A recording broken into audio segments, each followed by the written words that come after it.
নমস্কার। গল্পে গল্পে গাথা মালিকা চ্যানেলে আমি দেবনীতা আপনাদের সকলকে স্বাগত জানাই। আপনারা শুনছিলেন সুচিত্রা ভট্টাচার্যের লেখা উপন্যাস ধূসর বিষাদ। আজ শোনাতে চলেছি উপন্যাসটির দ্বিতীয় তথা অন্তিম পর্ব। আসুন শুরু করি। কটা দিন ভাবল ভাস্বতী, ভাবল। ভাবনারা খুব বেশি ভিড় করতে থাকলে মনের মধ্যে একটা উৎপীড়ন শুরু হয়ে যায়। মনে হয় কেউ বুঝি অবিরাম কড়া নেড়ে চলেছে দরজায়, অথবা কেউ যেন একটানা টিপে ধরে আছে বাড়ির কলিং বেল। চাপটা বড় অসহনীয়। মস্তিষ্ক ভোঁ ভোঁ করে সারাক্ষণ। খাওয়ায় এতটুকু রুচি হয় না। ঘুম মানে শুধুই বিছানায় এপাশ ওপাশ করা। মেজাজও সারাক্ষণ তিরিক্ষি হয়ে থাকে, কি বাড়িতে কি অফিসে। সেদিন অফিসে তো একটা সিনক্রিয়েটই করে ফেলল ভাস্বতী। প্রৌঢ় বড়বাবুর সঙ্গে হঠাৎ ঝগড়া বেঁধে গেল, প্রায় অকারণে। দোষের মধ্যে দোষ। বড়বাবু কয়েকটা চিঠি দিয়ে বলেছিলেন, এইগুলো একটু দেখে শুনে টাইপ করো ভাস্বতী, ইম্পর্টেন্ট চিঠি। দেখো, স্যালারি স্টেটমেন্টের মতো এতে আবার ভুল করো না। ভাস্বতী চড়াং করে তেতে গেল। আমি দেখেই টাইপ করি। স্যালারি স্টেটমেন্টে অত কাটাকুটি থাকলে ভুল হবেই। যারা স্টেটমেন্ট তৈরি করে তাদের কিছু বলতে পারেন না? চকিত আক্রমণে বড়বাবু থতমত। ওভাবে কথা বলছো কেন? আমি কি তোমাকে অ্যাকিউজ করেছি? শুধু বলছি একটু সাবধানে। সাবধান ফাবধান দেখাবেন না। কে কত সাবধানী আমার জানা আছে। নিজে তো আমাদের এরিয়ার বিলগুলো চেক করেছিলেন, তবু জিএম এর কাছে ধ্যাদানি খেতে হলো কেন? সেটা আমার ভুল? সে তো অ্যাকাউন্টেন্টের দোষ। রমেশ যোগে গন্ডগোল করেছিল। হই হলো, সবাই সমান। আর উপদেশের বেলায় ভাষ্যতেই ঠিক করে টাইপ করো, যেন আমরাই শুধু। গোটা অফিস হাঁ করে তাকিয়ে আছে। নিরীহ বড়বাবুর সঙ্গে একই ভাষায় কথা বলছে শান্তশিষ্ট স্বল্পবাক ভাস্বতী। মাথা নিচু করে চেয়ারে ফিরে গেছেন বড়বাবু। ক্ষণপরে ভাস্বতীর চৈতন্য ফিরল। ঝাঁঝা করছে কান। অফিসের মধ্যে বসে থাকতে লজ্জা হচ্ছে। উঠে বাথরুমে গিয়ে মুখে চোখে জল দিয়ে এলো। টাইপরাইটারে চোখ চেপে আঙুল চালাচ্ছে চাবিতে। টিফিনের সময় প্রায়ই আসে রাহুল। খানিক গল্পগুজব করে চলে যায়। আজও এলো। নতুন একটা নাটকের মহড়া চলছে, তারই অনুপুঙ্খ বিবরণ দিচ্ছে হাত পা নেড়ে। কিছুটা মূকাভিনয় আছে নাটকে, সেটা দেখাতে গিয়ে তাদের নির্দেশক কি কাণ্ড করেছে কাল বলতে বলতে নিজেই হেসে খুন। ভাস্বতী ভীষণ অন্যমনস্ক। ভাবটা রাহুলের নজর এড়াল না। ভুরু কুঁচকে বলল, শুনছো না যে? শুনছি তো। ভাস্বতী অল্প চল ভাগ করল। শুনছো না? শুনলে রিয়াক্ট করতে। নতুন কোনো প্রবলেম হয়েছে নাকি? কথা বলতে ইচ্ছে করছে না ভাস্বতীর। বলল, না, অল্প মাথা ধরেছে। চলো চা খেয়ে আসি। না। রাহুলের ভুরুতে ভাঁজ বাড়ল। বুবলু মুনিয়া ঠিক আছে তো? ঠিক থাকা কাকে বলে সঠিক বুঝতে পারছে না ভাস্বতী। ছোট্ট করে ঘাড় নেড়ে দিল। তাহলে আর কি, চলো চলো চলো চা খেয়ে আসি। দেখবে মাথা বিলকুল সাফ হয়ে যাবে। রাহুল, ভালো লাগছে না, তুমি যাও। হঠাৎই বুঝি রুক্ষ হয়ে গেছে ভাস্বতীর গলা। রাহুল বিস্মিত চোখে ভাস্বতীকে দেখল একটুক্ষণ। লঘু স্বরে বলল, তোমার মর্জির তল পাওয়া ভার। একটু থেমে থেকে আবার বলল, বুবলু মুনিয়ার তো ভ্যাকেশন পড়ে গেছে, ছুটির পর আমার সঙ্গে এক জায়গায় যাবে। কোথায় জানারও উৎসাহ বোধ করল না ভাস্বতী। চুপ করে আছে। রাহুল নিজে থেকেই বলল, ম্যাক্স মুলারে। নর্থ বেঙ্গলে ফোকলোরের ওপর একটা দারুণ ডকুমেন্টারি আছে, 40 মিনিটের। 7টা সাড়ে 7টার মধ্যে পাইকপাড়া ফিরে যেতে পারবে। ভাস্বতী শুনেও শুনল না, যেন সামনে রাহুল নেই, এমনভাবে তাকাচ্ছে এদিক ওদিক। রাহুল অনুনয়ের সুরে বলল, চলো না ভাস্ব দিদি, মন মেজাজ ফ্রেশ হয়ে যাবে। আমি কি বলেছি মন মেজাজ খারাপ আছে? এত চটে যাচ্ছ কেন? ইচ্ছে হচ্ছে না যেও না। রাহুল উঠে পড়ল। ভালোর জন্যই বলেছিলাম। ডকুমেন্টারিটা এবার ম্যানহাইম ফেস্টিভ্যালে যাচ্ছে। আমার আজ একটু একা থাকতে ইচ্ছে করছে রাহুল। ঈষৎ আহত মুখে রাহুল চলে গেল। হাতের কাজ সেরে থমথমে মুখে বসে আছে ভাস্বতী। বড়বাবু মানুষটাকে সে যথেষ্ট শ্রদ্ধা করে। আজ কেন এমন বিশ্রী ব্যবহারটা করে ফেলল? রাহুলের সঙ্গে ছবিটা দেখতে গেলে হয়তো মাথাটা হালকা হতো। কেন রাজি হলো না? তবে কি তার মনের অতলে কোনো এক গোপন স্রোতস্বিনী খইয়ে দিচ্ছে বাঁধ? নিজের কাছে নিজেই বড় অচেনা এখন। ছুটির ৫-১০ মিনিট আগে শিখার টেবিলে গেল ভাস্বতী। শিখা ড্রয়ারের চাবি লাগাচ্ছিল। ট্যারচা চোখে তাকালো। কিছু বলবি? পেপার ওয়েট নিয়ে নাড়াচাড়া করছে ভাস্বতী। মৃদু স্বরে বলল, হুম।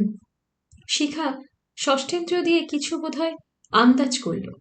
এদিক ওদিক তাকিয়ে নিয়ে বলল, ১ সেকেন্ড। এখানে অনেক চোখ, অনেক কান। বাইরে গিয়ে কথা বলি চল। ২ নারী এসে দাঁড়িয়েছে প্যাসেজে, একটু কোনা ঘেঁষে। বল, এবার মাথা ঠান্ডা করে বল, কি বার্তা? কি আর বার্তা? ছোট্ট করে শ্বাস ফেলল ভাস্বতী। কি করব ভেবে পাচ্ছি না। তুই একটু সাজেশন দে না। কিসের কি? ছেলে মেয়ে দুটো বড় অধৈর্য হয়ে উঠেছে। মামার বাড়ি থাকতে চাইছে না। শিখা এখন মোটামুটি জানে ঘটনাটা। অসীমা দীপ্তিদের অশোভন কৌতূহল পাছে স্ক্যান্ডালের পর্যায়ে চলে যায়, শিখাকে একদিন অনেকটাই বলেছে ভাস্বতী। অবশ্যই রেখে ঢেকে, রাহুলের প্রসঙ্গ যথাসম্ভব এড়িয়ে। রাহুলের সঙ্গে অল্প স্বল্প হাসি ঠাট্টার সম্পর্ক আছে শিখার ভাস্বতীর সুবাদে। তবুও সমব্যথী সুরে শিখা বলল, পেটের সন্তানের কাছে মেয়েরা বড় অসহায়। এটা জানে বলেই পুরুষ মানুষেরা জোর পেয়ে যায়। ও আর শুনে লাভ কি? কি করি বলবি তো? শিখা একটু চিন্তা করে বলল, রণজয় তোর সঙ্গে যোগাযোগ করেছিল? ভাস্বতী দুদিকে ঘাড় নাড়ল। বলল, একদিন বুবলু মুনিয়া স্কুলে এসেছিল, আমার সঙ্গে দেখা হয়নি। তারপর থেকেই তো ওরা। বাবা বুঝি খুব জপিয়ে গেছে? তাছাড়া আর কি, বজ্জাত লোক। হুম। শিখার চোখ সরু হলো। তুই কি চাস? কি চাই মানে? যা চাই সেটা বোঝানোর জন্যই তো চলে এসেছি। ক্ষেপে যাচ্ছিস কেন? ঠান্ডা হ। মন যদি এত শক্তই আছে, তাহলে আমার কাছে এসেছিস কেন? দুমদাম ছটাছটি করছিস, মেজাজ দেখাচ্ছিস। ভাস্বতী সামনের জানালা দিয়ে খোলা আকাশের দিকে তাকালো। আকাশ মানে বহুতল বাড়ির ফাঁকে ঝুলে থাকা এক টুকরো নীল। শেষ বিকেলের আলো মেখে নীলের গায়ে এখন রক্তিম আভা। কোনটা সত্যি, নীল না লাল? নাকি দুটোই মিথ্যে, দুটোই অসীম শূন্যতা? কোনটা পৃথিবীর মায়ামাখা, কোনটা সূর্যের? শিখা নিম্ন স্বরে প্রশ্ন করল, তুই কি রণজয়কে ভালোবাসিস এখনো? ভাস্বতী দূরমনস্কভাবে বলল, তাতে কার কি আসে যায়? অত প্যাচ করিস না, সোজাসুজি বল, বাসিস কি বাসিস না? ভালোবাসি বলেই তো এতদিন অ্যাডজাস্ট করেছিলাম। নো পাস্ট টেন্স, এখনকার কথা বল। কি উত্তর দেবে ভাস্বতী? রণজয়ের অসুখ হয়েছিল শুনে বুকটা যে হঠাৎ হঠাৎ ছিনছিন করে ওঠে, এ কি নিছকই সমবেদনা? বিছানায় গাদাগাদি করে শুয়েও এক এক সময় বড় ফাঁকা ঠেকে শয্যা, এ কি নেহাতি অভ্যাস? বাসস্টপে চমকে চমকে খোঁজে রণজয়কে। চোখের কোলে টলটল করে উঠল দুফোঁটা মুক্তদানা। আঙুল বুলিয়ে দ্রুত মুছে নিল ভাস্বতী। শিখা হাত রেখেছে ভাস্বতীর কাঁধে, আলগা চাপ দিল। শোন ভাস্বতী, তুই বরং ফিরেই যা। কেন যাব? সে তো আমায় ডাকেনি। তেতে উঠতে গিয়েও তেমন তীব্রতা ফুটল না ভাস্বতীর গলায়। তুই তাকে ভালোবাসিস বলেই যাবি? সংসার ভাঙা খুব সহজ রে, গড়া কঠিন। ভার বুকেও হাসি পেল ভাস্বতীর। শিখা সুখী গৃহিণী, স্বামী বুঝতার। ভাস্বতীর মতো কোনো সমস্যার তাকে কখনো সম্মুখীন হতে হয়নি। সে কি করে বুঝবে সংসার গড়া যত কঠিন, ভাঙা তার চেয়ে অনেক অনেক বেশি কঠিন। অস্তিত্বের কতখানি যে জুড়ে থাকে সংসার, ভাঙার সময়ই বুঝি তা টের পাওয়া যায়। ভাস্বতী আত্মগতভাবে বলল, সংসার গড়তে কি তাকে টিকিয়ে রাখতে অন্তত দুজন মানুষ লাগে। তার একজন যদি ক্রমাগত, আহ, আমি কি জানি না? সে মানুষটাকে একটা শিক্ষা দিতে চেয়েছিলি, ঠিকই করেছিস। হয়তো এতে তার শিক্ষা হয়েছে, হয়তো মানুষটা বদলে গেছে। এই কথাই তো নিজেকে মনে মনে বারবার বলতে চাইছে ভাস্বতী। বাইরের কেউ একজন সমর্থন করায় নিজের মনের কথায় যেন জোর বেড়ে গেল সহসা। শিখা ফিসফিস করে বলল, সেও হয়তো মনে মনে পস্তাচ্ছে, দগ্ধে মরছে, নত হতে পারছে না বলে হয়তো আরো বেশি যন্ত্রণা পাচ্ছে। একজন না একজন কাউকে তো আগে এগোতেই হয়। কথাগুলো শুনতে ভালো লাগছিল ভাস্বতীর, আবার কোথায় যেন একটা খচখচ করছিল। রণজয় বদলে যাবে? মানুষের স্বভাব কি বদলায়? ফিরে গেলে এসে ঋতুপর্ণা বনে যাবে না তো? তা কেন, ঋতুপর্ণা ঘরে পুষে রাখা আদুরে বেড়াল, তার পায়ের নিচে কোনো মাটি নেই। সুখকে এসে আত্মসর্বস্বতার নিরিখে বিচার করে। ভাস্বতী কখনোই ঋতুপর্ণা নয়। সে লক্ষণের গণ্ডির দুদিকেই পা রাখতে পারে। বাড়ি ফিরে গা হাত পা ধুয়ে ছাদে এলো ভাস্বতী। আকাশে আজ একটা বড়সড় চাঁদ উঠেছে। পূর্ণিমা নয়, তার কাছাকাছি কোনো তিথি হবে। কানা ভাঙা রূপোর পিরিচ মোহময় দ্যুতি ছড়াচ্ছে শহরে। টালা ট্যাঙ্কের নিচের অন্ধকারটাকেও যেন আর তত গাঢ় লাগে না। এ কি বিভ্রম! নরম একটা বাতাস বইছে, ভাস্বতীর শরীর জুড়িয়ে এলো। পরদিন অফিসে এসে রণজাকে ফোন করলো ভাস্বতী। তোমার সঙ্গে একটু দরকার ছিল, বিকেলের সময় হবে? কটায়? ধরো 5টা নাগাদ। আমি কি তোমার অফিসে যাব? রণজয় স্বর ক্ষণকাল অনুভব করার চেষ্টা করলো ভাস্বতী। আগ্রহই তো মনে হয়, একটু যেন নরম। হেরে গেল ভাস্বতী। নিজে এসে আগে রণজয়ের সঙ্গে যোগাযোগ করলো। আর কটা দিন অপেক্ষা করলে নিশ্চয়ই রণজয়ই। ভাস্বতী গলা ভারী করল। না, অফিসে আসার দরকার নেই। তুমি নিজাম প্যালেসের গেটে থেকো, আমি চলে আসব। ছুটির আগে টয়লেটে গিয়ে চুলে একটু চিরুনি চালালো ভাস্বতী। 2-1 সেকেন্ড নিষ্পলক নিজেকে দেখলো আয়নায়। এই কদিনেই চোখের তলায় কালি পড়ে গেছে, কণ্ঠার হাড় দুটোও যেন প্রকট হয়েছে একটু। মন বড় তাড়াতাড়ি ছাপ ফেলে শরীরে। মন নাকি ক্লান্তি? বেসিন খুলে মুখে চোখে জলে ঝাপটা দিল সে, যদি ক্লান্তির ছাপ মুছে। ব্যাগ থেকে লিপস্টিক বার করে আলতো বুলোলো ঠোঁটে, সতর্ক যেন চড়া না হয়ে যায়। ছোট কাজলের পেন্সিল ব্যাগেই রাখা থাকে, সন্তর্পণে টানছে আঁখি পল্লবে। কৃত্রিম আলো রেখায় বুঝি আবছা হলো চোখের গাঢ় আধার। সময় বুঝে অসীমার দীপ্তিও এসেছে টয়লেটে। দীপ্তির বাহুমূলে চিমটি কেটে অসীমা ভালো মানুষের মতো বলল, এত সাহায্য কেন গো ভাস্বতীদি? কোথাও যাবে? হুম। বিয়ে বাড়ি? মিটিমিটি হেসে মাথা দোলালো ভাস্বতী। সিনেমায় যাব, বরের সঙ্গে। উমা তাই? তোমাদের সব মিটে গেছে? ভাস্বতী উত্তর দিল না, ছোট্ট একটা হাসি ছুড়ে দিয়ে বেরিয়ে এলো বাইরে। ইচ্ছে হলে অসীমা আসুক পিছু পিছু, দেখে যাক। লিফটের সামনে এসেও ভাস্বতী দাঁড়িয়ে রইল একটুক্ষণ। সবে 5টা 3। নিজাম প্যালেস মাত্র মিনিট 2-এর পথ। এত তাড়াতাড়ি চলে যাবে? না কিছুক্ষণ দাঁড়িয়ে থাকুক রণজয়। মন্থর পায়ে সিঁড়ি ভেঙে ভেঙে নামলো ভাস্বতী। মেন গেট পার হয়ে কয়েক পা গেলে সামনে একটা ছোট্ট নিলাম ঘর। ভেতরে থরে থরে সাজানো রয়েছে চীনে মাটির পুতুল, অতিকায় ফুলদানি, বাহারি ঝাড় লণ্ঠন, কারুকাজ করা কাচের বাসন। ভাস্বতীর ড্রয়িং রুমের ক্যাবিনেটটা ফাঁকা রয়ে গেছে, ভরাতে হবে। বুবলু মুনিয়ার ঘরে ওই ছোট্ট কাটলাসের টেবিল ল্যাম্পটা রাখলে কেমন হয়? ভেঙে ফেলবে। বরং নিজেদের বিছানার পাশেই। নিজাম প্যালেসের সামনেটা বেশ ভিড়। ভাস্বতী আলগা ঘড়ি দেখে নিল, 5টা 25। বেশি দেরি হয়ে গেল কি? চঞ্চল চোখে তাকালো এদিক ওদিক। রণজয় নেই, ফিরে গেল। 2-4 পা সামনে হাঁটল সে, রাস্তার উল্টো পারে চোখ চালালো। নেই রণজয়। 2-4 মিনিট যেন 2-4 ঘন্টা। প্রতীক্ষার অপমানে কান গরম হয়ে উঠছে ভাস্বতীর। মেট্রো স্টেশনের দিকে এগোবে কিনা ভাবছে, যেচে ফোন করার জন্য আফসোসও হচ্ছে। তখনই হঠাৎ পাশে এসে দাঁড়ালো রণজয়। কতক্ষণ? নিমেষে নিজেকে সামলে নিল ভাস্বতী। এই তো, অফিস থেকে বেরোতে আমার একটু দেরি হয়ে গেল। ও, বলো কি বলবে? বাস স্টপে একটা ভিড় মিনিবাস এসে দাঁড়িয়েছে। হু হু করে লোক ওঠার চেষ্টা করছে। এক বৃদ্ধ মানুষ নামতে চাইছেন। পারছেন না। ধস্তাধস্তি গুতোগুতি চলছে ভীষণ। সেদিকে কয়েক পল তাকিয়ে থেকে ভাস্বতী বলল, এখানে দাঁড়িয়েই শুনবে? তবে চলো কোথাও বসে।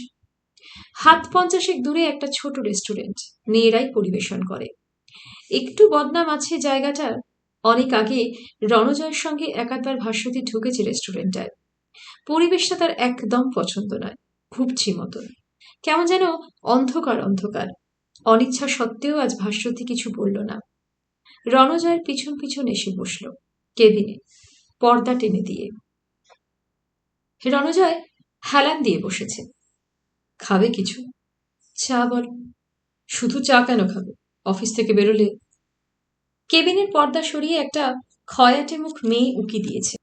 দুটো ফ্রাই দেখি, তারপর দুটো চা, একটা চিনি ছাড়া। মেয়েটার মুখ সরে গেল। ভাস্বতী টেবিলে ঝুঁকলো সামান্য। চায়ে চিনি ছেড়ে দিলে? ডাক্তার বারণ করেছে। হঠাৎ? একদিন রাস্তায় মাথা ঘুরে গিয়েছিল। ডাক্তার সুগার টেস্ট করতে বললেও। কত হয়েছে? উদ্বেগটা চাপতে পারল না ভাস্বতী। 370। 2 উইকস বেড রেস্টে ছিলাম। বলেই মাথার উপর ঢকঢক করে ঘুরন্ত পাখার দিকে তাকালো রণজয়। ডায়েট রেস্ট্রিক্টেড হয়ে গেছে। তবে ফ্রাই খাচ্ছ যে? ওতে বারণ নেই, ওই আলু ফালু কার্বোহাইড্রেট। আসল জিনিসটা ছেড়েছ? কথাটা যেন শুনলই না রণজয়। নোংরা নুনের কৌটোটা হাতে তুলে ঘোরালো। কাজের কথা বলো। ভাস্বতী এক দৃষ্টে রণজয়কে দেখছিল। চেহারাটা সত্যিই বেশ খারাপ হয়েছে। কপালে একটা দুটো ভাঁজও দেখা দিয়েছে যেন। গালের হনু ঠেলে উঠেছে। জলজলে চোখ নিষ্প্রভ, দ্যুতিহীন। রণজয় আবার বলল, বলো কি জন্য ডেকেছিলে? কিভাবে কথা শুরু করবে ভেবে পাচ্ছিল না ভাস্বতী। রণজয় এবার নিজে থেকে কেন কিছু বলছে না? বলতে তো পারে, অনেক হয়েছে, এবার বাড়ি চলো সাথী। ভাস্বতী যেন আবছা মনে পড়ল রাহুলকে সে বলেছিল ডিসিশনের কোনো মাঝামাঝি নেই। আজ ঠিক এই মুহূর্তে তার কি দশা। গলা ছেড়ে ভাস্বতী বলল, ছেলে মেয়ে দুটোর কথা কিছু ভেবেছ? রণজয়ের চোখ নুনের কৌটোয়। আমি ভাবার কে? তুমি তো একাই সব ভাবছ। তা ভাবছি। ভাস্বতী একটু হাসার চেষ্টা করল। মেয়েটা টেবিলে 2 গ্লাস জল দিয়ে গেছে। পুরো জল ঢকঢক করে শেষ করে বলল, দেখো, রাগের মাথায় মানুষ অনেক কথা বলে। তুমিও বলেছ, অনেক অন্যায় কথাও বলেছ।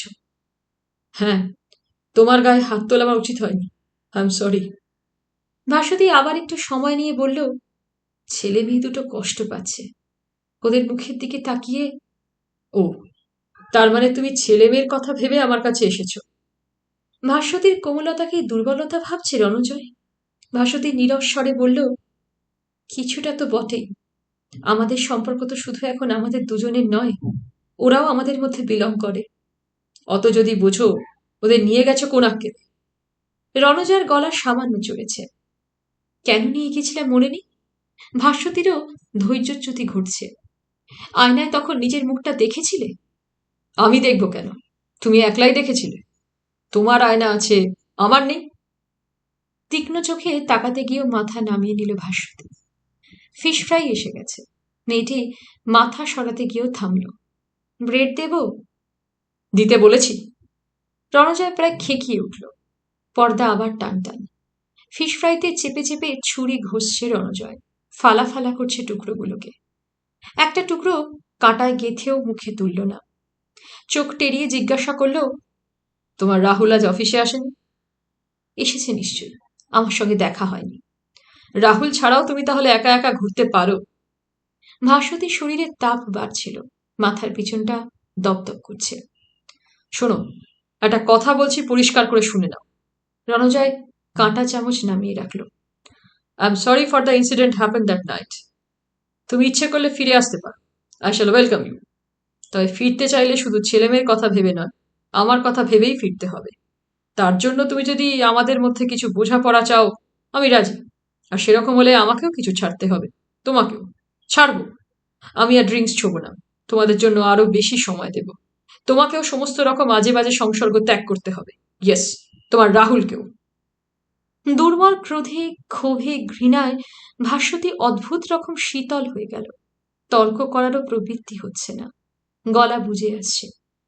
এই সেই মানুষ যার ক্ষণিক অদর্শনও এক সময় যেন অসহ্য মনে হতো। দুটো দিন বাপের বাড়িতে কাটাতে হলে গোটা বিশ্ব ব্রহ্মাণ্ড শূন্য শূন্য ঠেকত। সে এমন কিছু অসামান্য রূপসী নয়, তবু তার মতো একটা সাদামাটা মেয়ের বিরহে ওই পুরুষ সারা রাত বিছানায় ছটফট করছে, এই ভাবনাটাই যে কি মোহময় ছিল তখন। মনে হতো সে যেন অসম্পূর্ণ ছিল, রণজয় এসে তাকে পূর্ণ করেছে। খই রণজয়, দর কষাকষি করা রণজয়। ভুল ভুল, আদ্যপান্ত ভুল ধারণা। কে কাকে সম্পূর্ণতা দিতে পারে পৃথিবীতে? প্রতিটি মানুষেরই মনের ভেতরে আরো একটা মন থাকে, গভীর, গোপন, শক্ত খোলসে ঢাকা। ওই মনটাকে ভেদ করার ক্ষমতা কারুর নেই, সম্ভবত যার মন তারও না। ভাস্বতী কোনো ক্রমে বলতে পারল, তুমি বোঝাপড়া চাও না চুক্তি চাইছো? অত কায়দার বাংলা টাংলা আমি জানি না, তোমার নাটুকে রাহুল জানে। আমি যা চাই তা স্পষ্ট বলে দিলাম। ভাস্বতী দাঁতে দাঁত ঘষল। তুমি শোধরানোর লোক নও, তোমার সঙ্গে কথা বলতে আসাটাই আমার ভুল হয়েছে। তাই তাই রণজয় খাবার প্লেট ঠেলে সরিয়ে দিল। আমি চলি। ভাস্বতীও উঠে দাঁড়িয়েছে। অপরিচ্ছন্ন কেবিনের ময়লা পর্দা টেনে সরিয়ে বেরিয়ে আসছে হনহন করে। পিছন থেকে রণজয়ের গলা ঝাপটে এলো, আমার কথা শুনলে ভালো করতে, এরপর আর পথে দাঁড়ানোর জায়গা হবে না।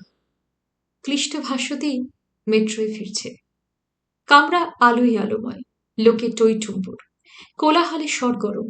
ভাস্বতী শুধু একা, একদম একা। নিজেকে কিছুতেই ক্ষমা করতে পারছিল না ভাস্বতী। সে আজ অভিসারিকা সেজেছিল, রণজয় তাকে দেখলই না। রাতে খাওয়া দাওয়ার পর ভাস্কর বলল, বুলু, তুই একটু আসবি? তোর সঙ্গে একটা জরুরি আলোচনা ছিল। ভাস্বতী ছেলে মেয়ের হোম টাস্ক নিয়ে বসবে ভাবছিল। গরমের ছুটি প্রায় পার হয়ে এলো, এখনো বুবলু অঙ্কই শুরু করেনি। মুনিয়ারও হ্যান্ডরাইটিং এর অনেক লেসন আছে, ধরে বেঁধে না বসালে বইয়ের পাতাটি উল্টোচ্ছে না। এ পাড়ার কয়েকটা বন্ধু হয়ে গেছে বুবলু মুনিয়ার, দিন রাত তাদের সঙ্গে খেলা আর খেলা। দাদার ডাকটা কানে লাগলো ভাস্বতী, একটু যেন চিন্তিত লাগছে তাকে। ভাস্কর ফিরলেই সন্ধে থেকে বাড়ি গম গম করে, আজ যেন একটু ম্রিয়মান। খাওয়ার সময়ও কথা বলছিল না। ভাস্বতী বুবলু মুনিয়ার সামনে থেকে উঠে এলো, সামান্য উদ্বিগ্ন মুখে বলল, কি হয়েছে রে দাদা? তেমন কিছু নয়, আয় না, ছাদে আয়। শেষ জ্যৈষ্ঠের ছাদ, সারাদিনের রোদ শুষে এখনো তপ্ত। তেমন হাওয়া নেই, অল্প গুমোট ভাব। আকাশে অনেক তারা, চাঁদ নেই। আলসেতে হেলান দিয়ে ভাস্কর বলল, কদিন ধরেই তোকে একটা কথা বলবো ভাবছি, তুই কি ঠিক করলি? কি ব্যাপারে বলো তো? তোর ছেলে মেয়ের ব্যাপারে, তোর ব্যাপারে। এভাবে তো অনন্তকাল চলতে পারে না। অসুবিধের কথা বলছিস? ওই ছুটোছুটি? ভাস্বতী আলসে ধরে সামান্য ঝুঁকল। ও আস্তে আস্তে অভ্যেস হয়ে যাবে। আরও কত দূর দূর থেকে ছেলেমেয়েরা স্কুলে আসে, সল্টলেক, সোনারপুর। তাদের উপায় নেই বলে আসে, বাবা মা দূরে থাকে বলে আসে। আমিও দূরে থাকি। উপমাটা ঠিক হলো না বুলু। তাদের বাচ্চাদের ঘন্টার পর ঘন্টা বসে থাকতে হয় না, জানিস? এতে বাচ্চাদের ওপর কত মেন্টাল স্ট্রেন পড়ে, একটা ফিলিং অফ ইনসিকিউরিটি গ্রো করে। ধর তুই হয়তো স্কুলে ঠিক সময় পৌঁছতে পারলি না, পথে কোথাও গন্ডগোল হলো। শহরে তো হয়ই নাকি? ক্লাস আরম্ভ হয়ে গেছে, একটা বছর আর কষ্ট করুক, নেক্সট ইয়ারে এদিকে কোথাও ভর্তি করে দেব। এটাও যুক্তির কথা হলো না। ভাস্বতী অসহায় মুখে তাকালো। আর কি করতে পারি দাদা? সিম্পল সলিউশনটা কেন যে তোর মাথায় আসছে না? এতক্ষণে যেন দাদার ডাকার উদ্দেশ্যটা স্বচ্ছ হচ্ছে। এই কমাস ধরে ক্রমশ যে ভারী বাতাবরণ তৈরি হয়েছে বাড়িতে, অপ্রত্যক্ষ চাপ করে তুলছে বৌদি, মা। দাদার স্বরেও যেন তারই প্রতিধ্বনি। রণজয়ের সঙ্গে সে দেখা করেছে, তাদের মিটমাটের আশু কোনো সম্ভাবনা নেই। এ কথা কি বলবে দাদাকে? ভাস্কর ঝপ করে ঘুরে দাঁড়িয়েছে, বিনা প্রস্তুতিতেই বলে উঠল, রণজয় আজ আমার অফিসে এসেছিল। ভাস্বতী হকচকিয়ে গেল। মনে মনে ধন্যবাদ দিল অন্ধকারকে। দাদা তার চমকটুকু ঠাহর করতে পারেনি। স্বর যথাসম্ভব নির্লিপ্ত রেখে বলল, তো? আমি তাকে লেফট হ্যান্ড রাইট ছেড়েছি। আমার বোনকে হিউমিলিয়েট করে সে পার পেয়ে যাবে? অসম্ভব। ভাস্কর বোস সে ধাতুতে গড়া নয়। ঝাড় খেয়ে রণজয় কেউ কেউ করছিল, আমার কাছে ক্ষমা চেয়েছে। সে ঠোঁটে সিগারেট চাপল। কিন্তু তোমারও তো কিছু দোষ আছে বুলু। ও যা কমপ্লেন করে গেল তার 5%ও যদি সত্যি হয়। কি বলেছে? ও সেই রাহুলের কথাই বলছিল। কবে একাডেমিতে গেছো, কবে নন্দনে গেছো। তুই নাকি এখানে আসার পরও ছেলেটাকে নিয়ে তোর ফ্ল্যাটে গিয়েছিলি। ফাঁকা ফ্ল্যাটে দুজনে 1 ঘন্টা ছিলি। তুই ওর কথা বিশ্বাস করলি দাদা? যাসনি তুই? অবশ্যই গিয়েছিলাম। টুকিটাকি কিছু জিনিসপত্র আনার ছিল।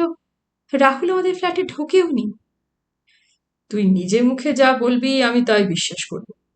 ভাস্করের গলায় প্রচ্ছন্ন অবিশ্বাস। সিগারেট ধরিয়ে কাঠির আগুনটাকে দেখছে। ফুঁ দিয়ে নেভাল। ক্ষণিক আলোকিত মুখ, আবার অন্ধকার। সিগারেটে ঘন ঘন 2-3টে টান দিয়ে ভাস্কর বলল, কিন্তু বুদ্ধিমতী মেয়ে হিসেবে তোমার কি কর্তব্য জানো? আদৌ এ ধরনের কথা না উঠতে দেবা। তুমি কি এ কথা অস্বীকার করতে পারো রণজয় তোমাকে ভালোবাসে? হ্যাঁ, আমি মানি রণজয় একটু বেশি পজেসিভ। সেটা কখনো কখনো শিষ্টতা শালীনতার মাত্রা ছাড়ায়।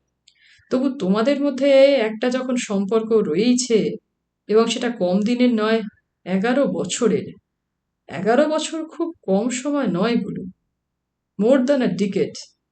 এখন তো পরস্পরের পছন্দ অপছন্দকে খানিকটা মূল্য দিতেই হবে। ভাস্বতী নীরব। বলতে গেলে অনেক কথা বলতে হয়। 11 বছর মানুষের সহ্য শক্তি পরীক্ষা করার জন্য অনেক দীর্ঘ সময়। এতটা জড়বস্তু সে হবে কি করে? রুচিতে ভাবনায় সে আর রণজয় যে সম্পূর্ণ বিপরীত মেরুর মানুষ। সুন্দর ছবি দেখে আনন্দ পায় না রণজয়। ভালো নাটক দেখতে গেলে তার হাই ওঠে। সেতার সরোদের বাজনা পিরিং পিরিং মনে হয়। সেলুলয়েডে প্রমত্ত মারপিট না থাকলে সে সিনেমা দেখে না। গল্পের বই তার দুচক্ষের বিষ। এসব বুঝেও তো ভাস্বতী রণজয়ের সঙ্গে থেকেছে 11টা বছর। অফিস আড্ডা আর এই নোংরা সন্দেহবাতিক, এটুকুই রণজয়ের ত্রিভুবন।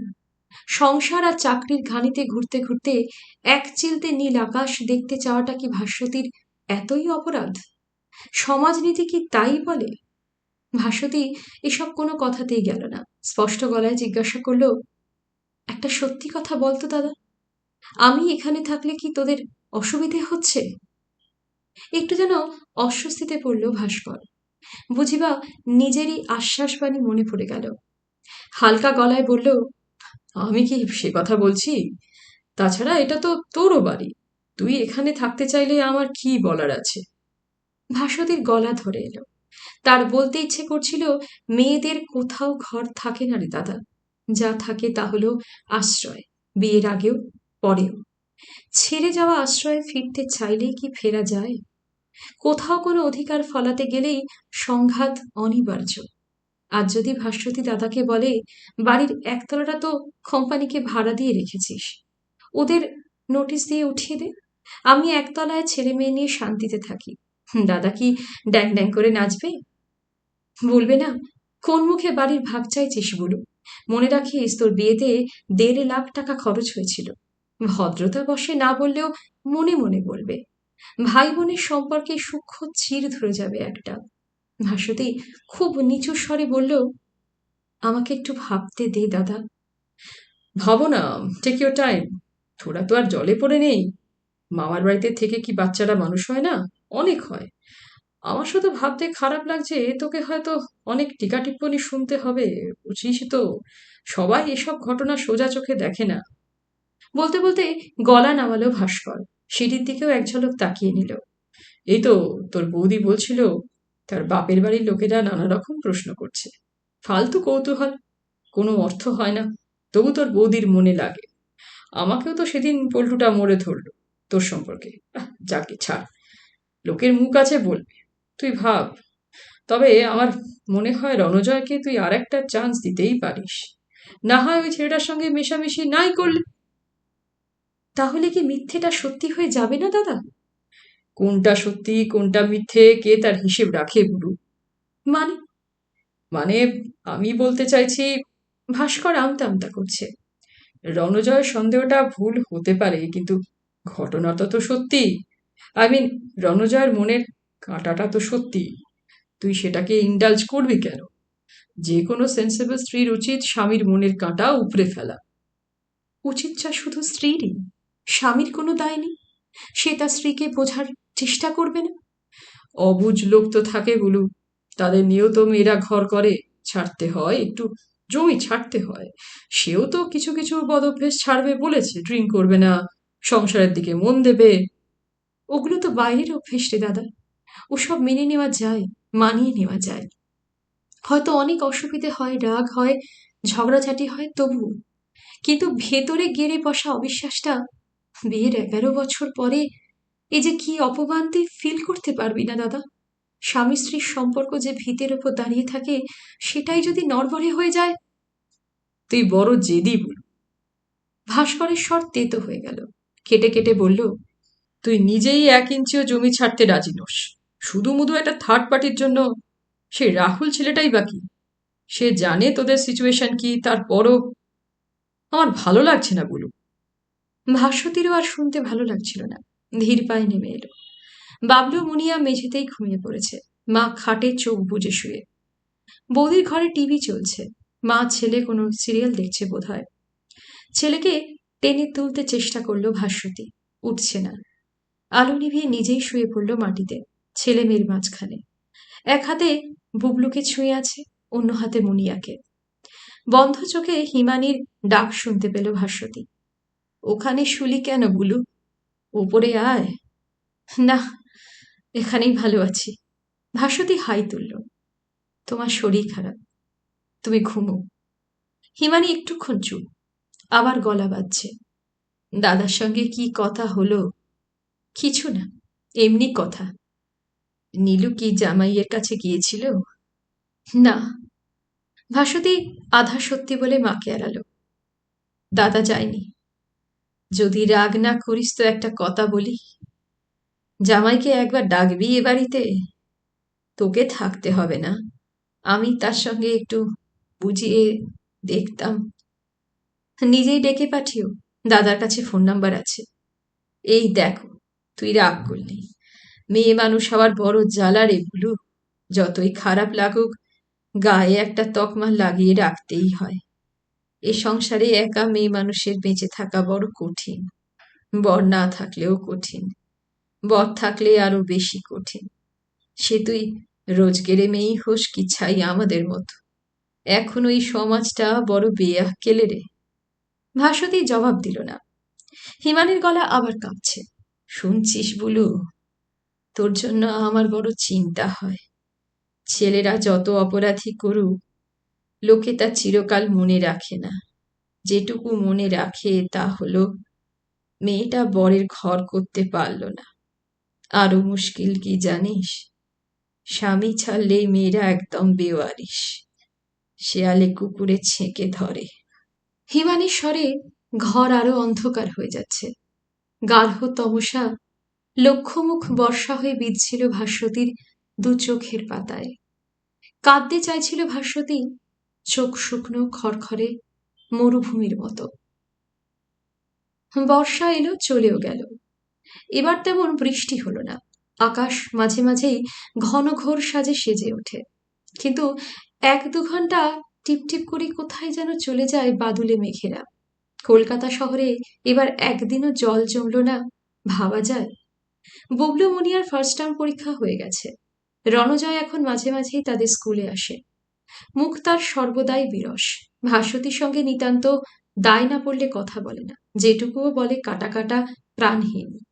যেন খুব অপছন্দেরও কোনো আধা পরিচিতের সঙ্গে জোর করে কথা বলছে। বুবলু মুনিয়ার সামনে দৃশ্যটা যথেষ্ট দৃষ্টিকটু। ভাস্বতী চায় না তাদের সম্পর্কের ছায়া ছেলে মেয়ের ওপর পড়ুক, অন্তত সরাসরি। কিন্তু রণজয় তাতে কোনো ভ্রুক্ষেপ নেই। ভাস্বতীকে প্রতি পলে অপমান করাই যেন এখন তার জীবনের একমাত্র ব্রত। কদিন দেখে ভাস্বতী পাল্টা আক্রমণের রাস্তা বেছে নিয়েছে। প্রায়শই সঙ্গে নিয়ে আসে রাহুলকে। যতক্ষণ ছেলেমেয়ের সামনে রণজয় দুঃখী বাবার অভিনয় করে, ততক্ষণ 10 পা তফাতে দাঁড়িয়ে রাহুলের সঙ্গে গল্প করে ভাস্বতী। স্পষ্ট টের পায় রণজয় জ্বলছে। জ্বলুক, এই জ্বলনই তার পাওনা। রাহুল প্রথম প্রথম রণজয়ের সামনে কাঁটা হয়ে থাকত। কোন পুরুষই বা নারীর প্রেরণক হতে চায়?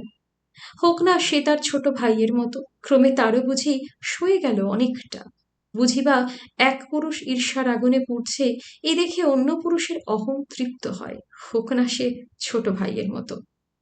বুবলু মুনিয়ার রেজাল্ট বেরোনোর দিন আচমকা এক প্রস্তাব আনল রণজয়। ঝিরঝির বৃষ্টি পড়ছিল সেদিন। বুবলু মুনিয়ার স্কুলের গেটে প্রকাণ্ড এক পিপুল গাছ, তার নিচে ছাতা মাথায় দাঁড়িয়েছিল ভাস্বতী। রাহুল সেদিন আসেনি। দারোয়ানের ঘরের সামনে দাঁড়ানো ছেলেমেয়ের হাতে দুটো প্যাটিস ধরিয়ে দিয়ে ভাস্বতীর সামনে এসে দাঁড়ালো রণজয়। বিনা ভূমিকায় বলে উঠল, আমি বুবলু মুনিয়াকে নিয়ে যেতে চাই। ভাস্বতীর মাথায় বাজ পড়ল। সে কি? তা কি করে হয়? আমার ছেলে মেয়েকে আমি নিয়ে যাব, তাতে ভাবাভাবির কি আছে? ভাস্বতী একটু কুঁকড়ে গেল। অধিকার তো রণজয়ের আছেই। ছেলে মেয়েকে সরিয়ে নিয়ে তাকে জব্দ করতে চায় রণজয়। তা কিছুতেই হতে দেবে না ভাস্বতী। দরকার হলে চেঁচামেচি করবে, সিন ক্রিয়েট করবে। রণজয়ের ঠোঁটে বাঁকা হাসি। বুবলু মুনিয়া কিন্তু আমার কাছে যেতে চায়, কারণ সম্ভবত আমি ওদের বাবা। অন্তত ওরা তাই জানে। কি ভাষা! রাগে গলা দিয়ে স্বর ফুটল না ভাস্বতীর। ছেলে মেয়ে নিয়ে রণজয় চলে গেল। ভাস্বতী স্তব্ধ, স্তম্ভিত। বুক ফেটে যাচ্ছে, চোখ ভেসে যায় বারবার। বুবলু মুনিয়া নাচতে নাচতে চলে গেল। বাবার উপর এত টান! ভাস্বতীর দিকে ফিরেও তাকালো না।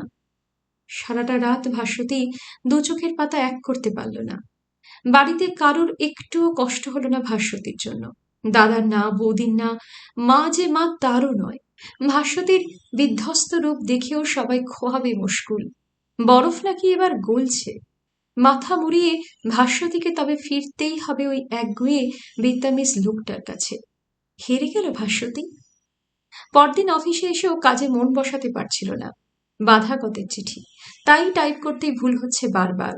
খিদে তেষ্টা চলে গেছে, কি করবে ভাবছে অবিরাম। স্কুলে গিয়ে ছিনিয়ে আনবে বাচ্চাদের। যদি ওখানে একটা ঝগড়াঝাঁটি চেঁচামেচি হয়, বুবলু মুনিয়াকে নিয়ে সবাই হাসাহাসি করবে না? খরুককে, ওদের ছেড়ে থাকা ভাস্বতীর পক্ষে অসম্ভব। কিন্তু যদি ওরা না আসে, যদি রণজয় ওদের স্কুল ছাড়িয়ে দেয়, পাড়ায় রণজয়ের বিস্তর প্রতিপত্তি, যদি ওখানকার ওই ওঁচা স্কুলটা ছেলে মেয়েকে ভর্তি করে দেয়, নিশ্চয়ই তাই করবে। বিনা মতলবে কি রণজয় ওদের নিয়ে গেছে? ভাবতেই শরীরহীন, হাত পা অবশ, হাঁটু শিথিল। রণজয়ের হাতে ওদের ছেড়ে দেওয়াটা কি মূর্খামি না হয়ে গেছে? রণজয় শাসিয়েছিল তাকে পথে বসাবে, সত্যিই বসালো। এখন কি করে ভাস্বতী? টিফিনের পর টাইপরাইটারে মাথা রেখে বসে আছে ভাস্বতী। কে যেন ডাকলো। ভাস্বতী চোখ তুলল। অ্যাকাউন্টেন্ট রমেশ। মিসেস মিত্র, আপনার ফোন। কে? আপনার হাজবেন্ড। শব্দ দুটো যেন একটু বেশি চেঁচিয়ে বলল রমেশ, যেন ঘোষণা করল। নাকি এ ভাস্বতীরই মনের ভুল? তার কান আজকাল বেশি তীক্ষ্ণ হয়ে থাকে। রণজয় আর ভাস্বতীর মধ্যে যে প্যাচ পয়জার চলছে, তা এখন অফিসে বেশ ঘূর্ণায়মান ঘটনা। কত যে প্রশ্ন সকলের, কত আলটপকা সহানুভূতি, টিটকিরিও আছে। মুখফোর অসীমা তো একদিন বলেই ফেলল, বরের সঙ্গে আর বুঝি সিনেমা যাও না ভাস্বতীদি? অনেকেই বক্র চোখে দেখছে। ভাস্বতী দিকপাতও করল না, ফোন তুলল। হ্যালো। ছেলে মেয়েকে ছেড়ে থাকতে কেমন লাগছে? ভাস্বতীর হৃৎপিণ্ড থেমে আছে। রাহুলকে ছেড়ে থাকার থেকেও বেশি কষ্ট হচ্ছে? ভাস্বতী রিসিভার মুঠোয় চেপে ধরল। বুবলু মুনিয়াকে স্কুল থেকে নিয়ে যাও, আমি আর যাব না। ভাস্বতীর বুক খালি করে অনেকটা বাতাস বেরিয়ে গেল। চুপ মেরে আছো কেন? মনে রেখো, আমার ছেলে মেয়েকে আমি যখন খুশি তোমার কাছ থেকে নিয়ে যেতে পারি। ভাস্বতী মনে মনে বলল, দেখা যাবে। রণজয়ও কয়েক সেকেন্ড নিশ্চুপ হয়ে আছে। কিছুক্ষণ একটা নীরব তরঙ্গ খেলে বেড়ালো টেলিফোনে। তারপর শব্দ হয়ে আবার আঘাত হানলো ভাস্বতীর কানের পর্দায়। আমার অফারটা কিন্তু এখনো ওপেন আছে, ফিরে এসো আর লিভ রাহুল। ভাস্বতী টেলিফোন কেটে দিল। ভাস্করদের পাড়ায় সম্প্রতি এক অফিস খুলেছে, বাস স্ট্যান্ডের কাছেই। ঠিক অফিস নয়, দোকানও বলা যায়। দুই তরুণ চালায় অফিস কাম দোকানটা। এদের ব্যবসাটা ভারী অদ্ভুত। এরা সব কাজের কাজই। টেলিফোন বিল, ইলেকট্রিক বিল জমা দেওয়া থেকে প্লেনের টিকিট কেটে দেওয়া, সেকেন্ড হ্যান্ড মোটর গাড়ি থেকে সিক্স হ্যান্ড সেলাই কলের সুলুক সন্ধান, গৃহশিক্ষক অথবা গৃহভৃত্য সাপ্লাই, পাত্রপাত্রী, সেলসম্যান, সেলসগার্ল, জমি, বাড়ি, ফ্ল্যাট, কি না এরা জোগাড় করে দিতে পারে। নামটাও ভারী সুন্দর, ম্যাজিক ল্যাম্প। আলাদিনের সেই আশ্চর্য জিনটাকে এরা বোধহয় পুষে রেখেছে। দোকান কাম অফিসটি ভারী সুসজ্জিত। কাচের ঘর, ফাইবার গ্লাসের চেয়ার, আলো ঠিকরানো সানমাইকা বসানো টেবিল, ঝকঝকে সাইনবোর্ড। যেতে আসতে রোজই সাইনবোর্ডটা চোখ টানে ভাস্বতীর। অমনি একটা করে দীর্ঘশ্বাস ঝরে পড়ে অজান্তেই। হায় রে, ভাস্বতীর যদি একটা ম্যাজিক ল্যাম্প থাকতো। পুজোর ছুটি পড়া পর্যন্ত প্রতি সপ্তাহে নিয়ম করে একদিন বুবলু মুনিয়াকে বাড়ি নিয়ে গেছে রণজয়। দুটো কচি কচি ছেলে মেয়ের মগজ ধোলাই করেছে। ফিরে এসে মুহ্যমান বসে থাকতো ভাই বোন। ধুকপুক বুকে ভাস্বতী ভাবত, এই বুঝি রণজয়ের দিকে ওরা আরো একবার সরে গেল। আশ্চর্য, ভাস্বতীর বাপের বাড়ির লোকরাও ওভাবে ছেলে মেয়ে দুটোকে টানা হ্যাচড়া করাতে বিন্দুমাত্র অখুশি নয়। দাদা, মা, বৌদি কেউ না। উল্টে তারা তাতায়, কেন যাবি না? নিশ্চয়ই যাবি, ওটা তোদের বাড়ি। আহারে, ছেলে মেয়ে কাছে না থাকলে বাবার প্রাণ ফুরবে না। সবই পরোক্ষে ভাস্বতীকে ঠেস দেওয়া। ম্যাজিক ল্যাম্প হয়তো বদল ঘটাতে পারত দৃশ্যটার। রণজয় প্রতি পদে ভাস্বতীকে হেয় করে চলেছে।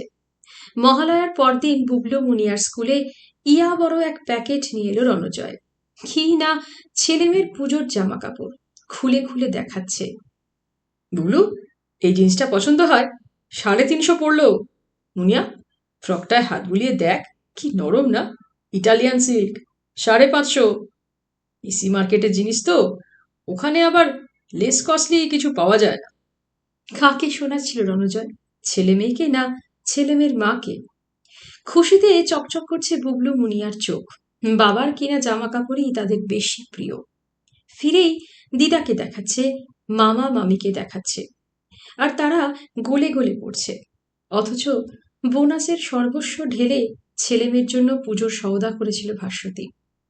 মা, দাদা, বৌদি, পিকলু কাউকেই সাধ্যমতো দিতে কার্পণ্য করেনি, এবং শেষে নিজের জন্য একটা পেটিকোট কেনারও পয়সা ছিল না। ম্যাজিক ল্যাম্প থাকলে হয়তো বুবলু মুনিয়া মার বুকের কষ্টটা অনুভব করতে পারত। রণজয় হুকুম ছুড়ে দিল, অষ্টমীর দিন বিকেলবেলা ছেলে মেয়েকে আমার ফ্ল্যাটে দিয়ে যাবে। ওদের ঘুরিয়ে টুরিয়ে রাত 10টায় ছেড়ে দেব, এসে নিয়ে যেও। ভাস্বতী দাঁতে দাঁত চেপেছিল, পণ করেছিল যাবে না, উপেক্ষা করবে রণজয়কে। কিন্তু বুবলু মুনিয়ার ছটফটানি দেখে সেই প্রতিজ্ঞাও। ছেলে মেয়েকে যাদবপুরে পৌঁছে দিয়ে পুজোর সন্ধেটা শিখাদের টালিগঞ্জের ফ্ল্যাটে গিয়ে শুকনো মুখে বসে রইল ভাস্বতী। আর ফেরার পথে অবিরাম শুনতে লাগলো, বাবা আজ বিরিয়ানি খাইয়েছে মা, বাবা আজ আইসক্রিম খাইয়েছে মা। এমন ঢ্যাটা লোক বিজয়াতে ভাস্বতীর মাকে প্রণাম পর্যন্ত করতে এলো না।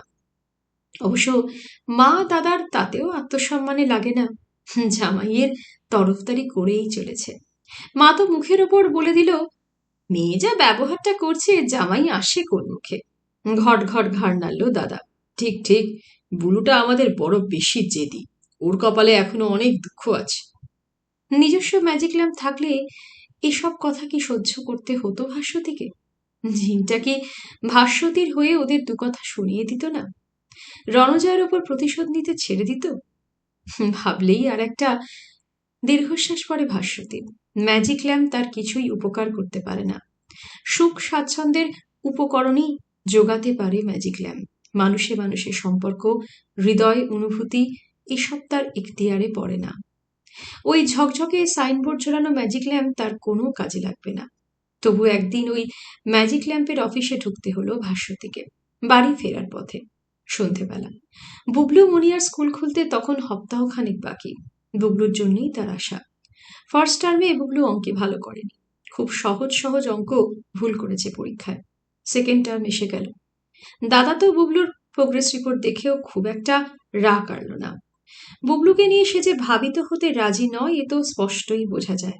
ভাস্বতীর সঙ্গে কেমন যেন এক উদাসীন দূরত্ব তৈরি হয়ে গেছে তার। কাচের দরজা খুলে ঢুকতেই ভেতরের ছেলেটি কেতাবি অভ্যর্থনা জানালো, আসুন দিদি, বলুন, how can I help you? আমি একটা টিউটার, মানে অঙ্কের। ওই তো বোর্ডে আমাদের টিউটারদের অ্যাড দেওয়া রয়েছে, আপনি দেখে নিন। না না, ঠিক ওরকম নয়, আমার ছেলে গিয়ে পড়বে। সেজন্য কোচিং ক্লাস আছে, তারও বিজ্ঞাপন আছে আমাদের। আমার ছেলে খুব ছোট, ক্লাস 3। ও, চটপটে তরুণ যেন ভাস্বতীর সমস্যা বুঝে গেল। বসুন দিদি। বসতে বসতে ভাস্বতী দেখল পাশে একটা টুলে খোঁচা খোঁচা দাড়ি, উস্কো খুস্কো চুল এক প্রৌঢ় তার দিকে তাকিয়ে এক দৃষ্টে। ভাস্বতী চোখ সরিয়ে সপ্রতিভ মুখে বলল, আমাদের বাড়িতে স্পেস প্রবলেম, অসুবিধে আছে, তাই চাই ছেলে মাস্টারমশাইয়ের কাছে গিয়ে পড়ুক। আজকাল তো বাড়িতে সবাই গ্রুপে পড়া দিদি, 3 তো এক্ষুনি কেউ নেই। এক সেকেন্ড দিদি, আমি একটু খাতাটা দেখে নিই। ভাস্বতী ঈষৎ শিথিল হলো, এদিক ওদিক চোখ ঘোরাচ্ছে, সবুজ ভেলভেট লাগানো বোর্ডে ঝুলন্ত বিজ্ঞাপনগুলো দেখছে। আলগাভাবে বলল, আপনাদের এখানে সিস্টেমটা কি? খাতার পাতায় চোখ রেখে যুবকটি বলল, কিসের দিদি? এইসব টিউটার ফিউটার পাওয়ার। আপনাদের একটা চার্জ নিশ্চয়ই দিতে হবে। সামান্য দিদি, 20 টাকা এনরোলমেন্ট ফি। ওটা জমা দিলে আমরা আপনাকে টিউটরের নাম ঠিকানা দিয়ে দেবো, আপনি কন্ট্যাক্ট করে নেবেন। চাইলে টিউটরও আপনার সঙ্গে যোগাযোগ করতে পারে, তখন তাহলে আপনি কখন অ্যাভেলেবেল তার স্পেসিফিক টাইম নোট করে দিয়ে যেতে হবে। ও, কিন্তু সেই টিউটরকে যদি আমার পছন্দ না হয়, তাহলে নেক্সট আরেকজনকে পাঠাবো, তখন কিন্তু আপনাকে প্রতিজনের জন্য 10 টাকা করে দিতে হবে। বাহ, মজাদার সিস্টেম তো। ভাস্বতী অল্প হাসল। তা আপনাদের হাতে এখন আমার রিকোয়ারমেন্টের মতো টিচার আছে? জাস্ট নাও নেই, তবে 2-1 দিনের মধ্যেই। ছেলেটি খাতা বন্ধ করল। আপনি নাম ঠিকানা দিয়ে এনরোল করে যান না দিদি, আমি আপনার বাড়িতে খবর পাঠাবো। না না, তার দরকার নেই। ভাস্বতী তড়িঘড়ি বলে উঠল, আমি নিজেই খবর নিয়ে যাব। বলতে বলতে ব্যাগ থেকে দুটো 10 টাকার নোট বার করে টেবিলে রেখেছে। কি যেন হঠাৎ মনে পড়ল, ভেলভেটের বোর্ডে চোখ বুলিয়ে বলল, আচ্ছা, বাড়ি ভাড়ার খবর নেওয়ার সিস্টেমটা আপনাদের কি? ওই একই, ফার্স্ট বাড়ি 20, তারপর থেকে 10। আমাদের লোক গিয়ে দেখিয়ে আনবে, আর বাড়ি সেটেল হয়ে গেলে 2 মাসের ভাড়া আমাদের ব্রোকারেজ দিতে হবে। হো বাবা, সে তো অনেক। এরকমই তো রেট চলছে দিদি। আপনার দরকার? কিরকম দরকার? 2 room dining, 3 room dining? Bhaswati 1 second চিন্তা করে নিল। 1 রুম হলেই চলবে, একটু খাবার জায়গা থাকবে, রান্নাঘর, বাথরুম, তবে অল সেপারেট।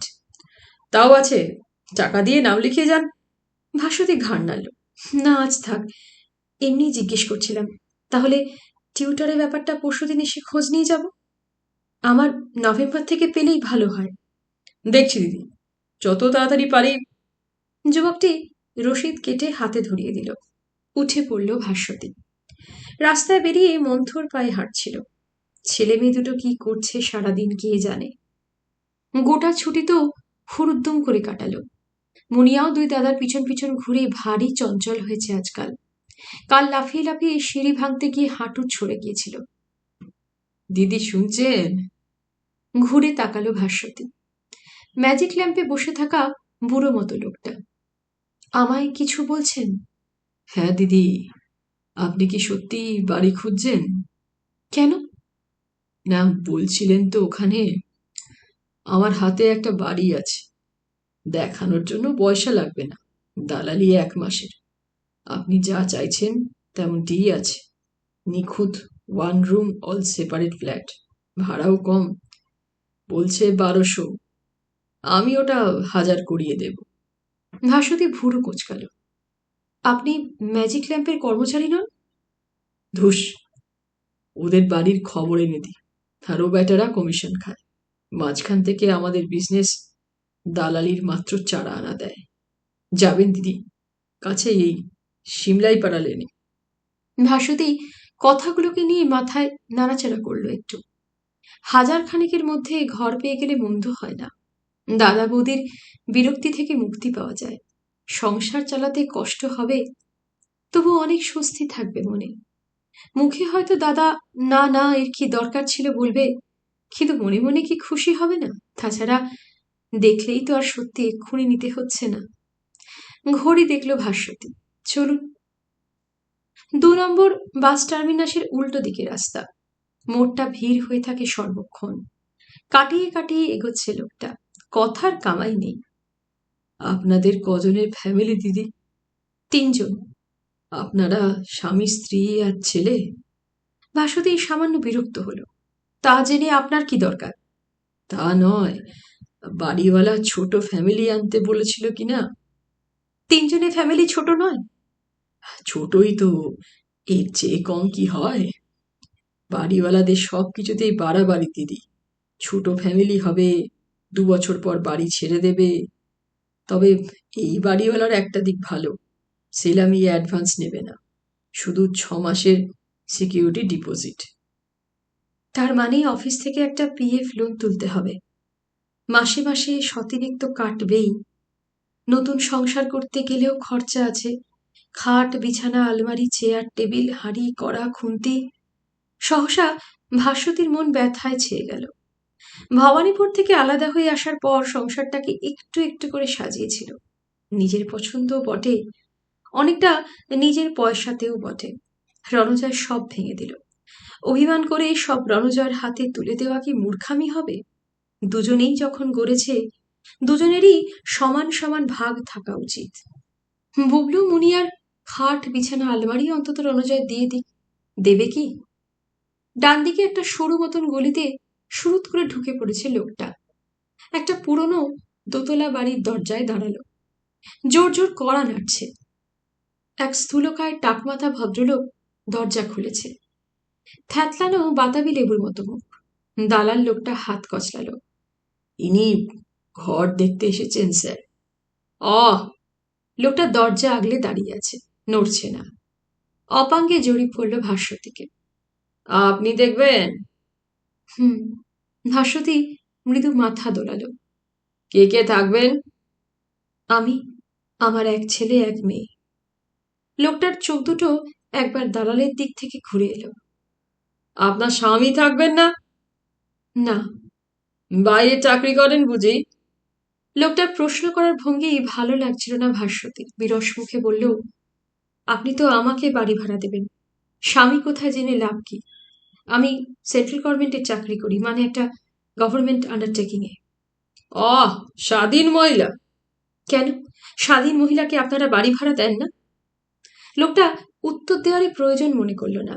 দালালের দিকে কটমট করে তাকালো। তোমার আক্কেলটা কি বলতো?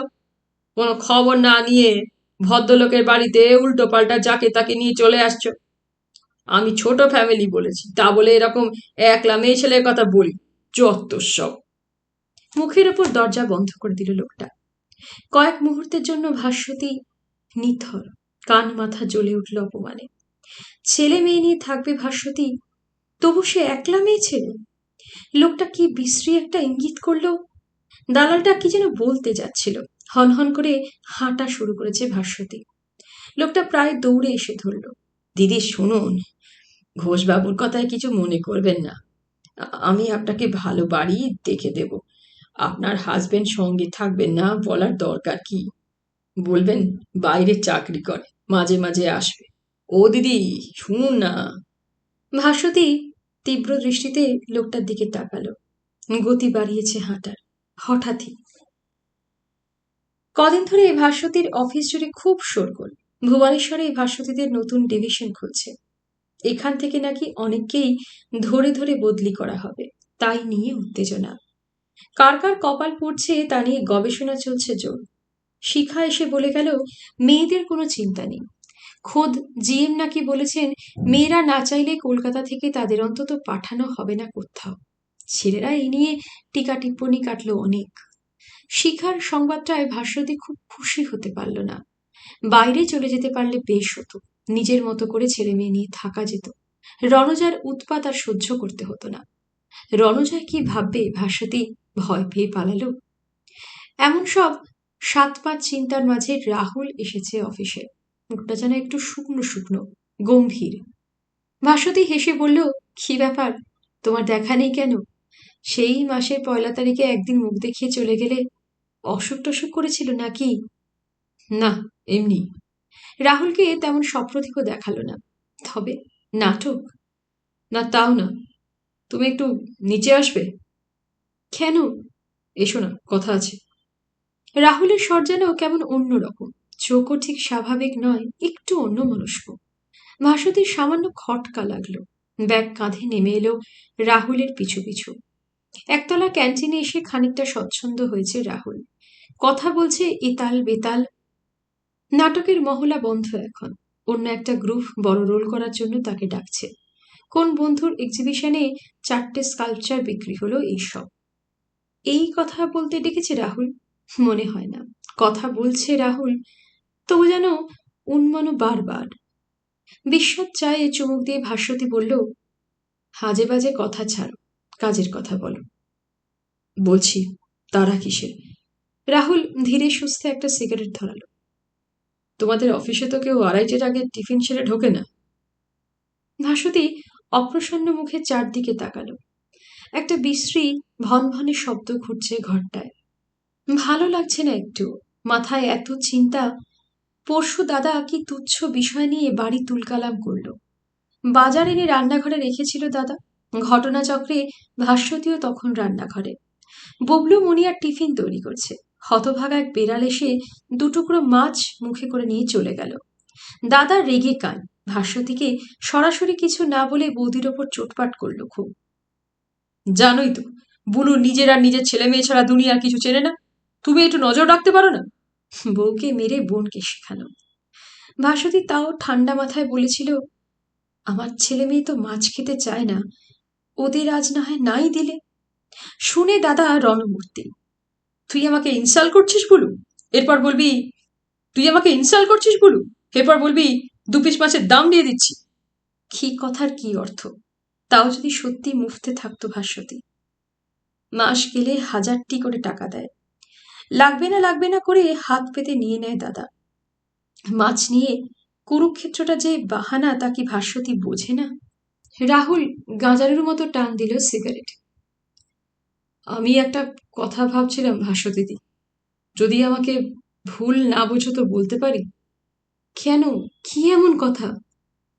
বলছিলাম, রাহুল চারপাশ একবার দেখে নিয়ে গলা নামালো। আমি কি একবার রণদার সঙ্গে বসবো? কেন? না মানে, আফটার অল আমি তো ঝামেলার মূল। কে বলল? আমি কি বাচ্চা ছেলে ভাস্বতীদি? সব বুঝি। বুবলু মুনিয়ার স্কুলে আমাকে দেখলে রণদার চোয়াল শক্ত হয়ে যায়। কথা বলতে গেলে নিম পাতা খাওয়া মুখ করে থাকে। রাহুলের মুখে সবজান্তা হাসির রেখা। তোমার অফিসও আমার অচেনা নয় ভাস্বতীদি। সেখান থেকেও 2-4টে কমেন্ট আমার কানে এসেছে। ভাস্বতী চোখ নামালো। আগে তো এসব কথা বলনি। ভাবি বলবো, বলা হয় না। যাকে বলো, বসবো? আমি হয়তো তোমাদের মিসআন্ডারস্ট্যান্ডিংটা মিটিয়ে দিতে পারি। কি উপায়? বলবে ভাস্বতীদি আমার দিদির মতো, মায়ের পেটে দিদির থেকেও বেশি।